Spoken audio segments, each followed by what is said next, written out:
quando a gente faz um investimento, não importa qual seja o seu objetivo, ele pode ser de curto, médio ou longo prazo, você tem que se planejar antes de realizar um investimento para que você encontre produtos que sejam compatíveis com aquele seu objetivo.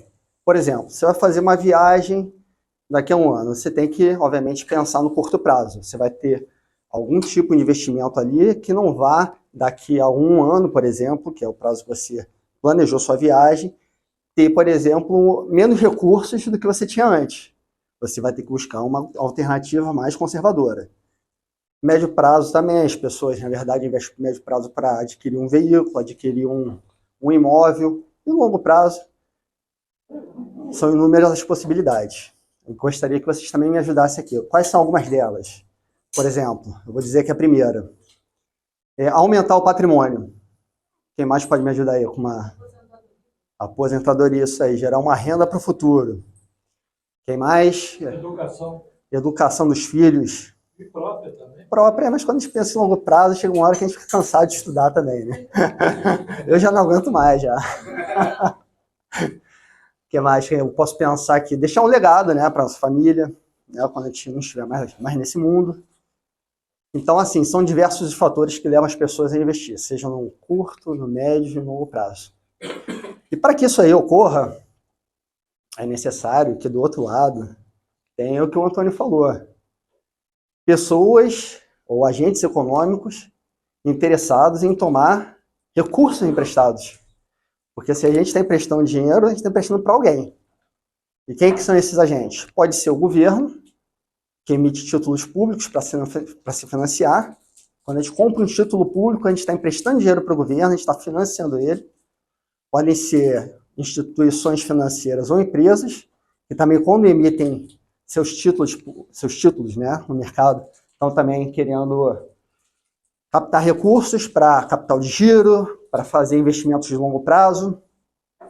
E as famílias, que novamente vou citar o Antônio aqui, que tomam para fazer parte do seu orçamento, para consumir, para adquirir bens, né, bens de mais alto valor, como carros,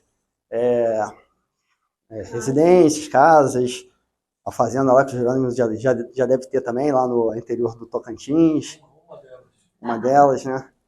Enfim, então é dessa maneira que se dá, né? Existe uma estrutura chamada Sistema Financeiro Nacional, que foi criada na década de 60. Hoje em dia ela ainda é bastante ultrapassada, que foi constituída, foi criada justamente para conectar pessoas que são doadoras de recursos com pessoas que são tomadoras de recursos. Fazer essa ponte entre elas. Muito bem, mas na hora de fazer o investimento, alguns aspectos a gente tem que levar em consideração. Na verdade, são 3 aspectos que são fundamentais. O primeiro deles, segurança. O segundo, rentabilidade. E o terceiro, liquidez. Falando assim por experiência própria e por estar nesse mercado já há 20 anos, é impossível a gente ter as 3 coisas ao mesmo tempo. Então a gente sempre vai ter que abrir mão de pelo menos um desses aspectos para que a gente possa ter os outros 2. Ou um deles apenas, né? Vamos supor, por exemplo, como eu falei, alguém que deseja investir por curto prazo porque vai viajar, quer ser mãe, enfim, a pessoa ela não vai poder, na verdade, abrir mão de liquidez e segurança, porque ela quer naquele momento, daqui a um ano, ter ali aquela reserva que ela constituiu e, preferencialmente, que aquilo ali tenha gerado alguns frutos ao longo desse período em que o dinheiro ficou aplicado. Mas, ao mesmo tempo, ela quer ter liquidez ali necessária para que algum dia, se ela precisar, por alguma razão, ela possa ir lá e resgatar o seu recurso.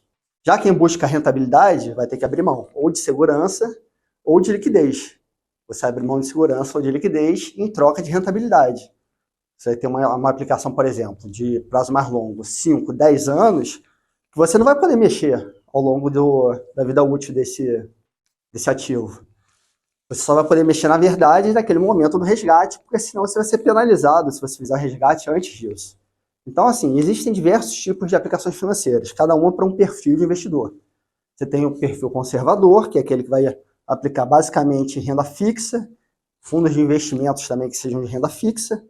você vai ter aplicação, você vai ter o perfil e vai ter perfis mais moderados e agressivos.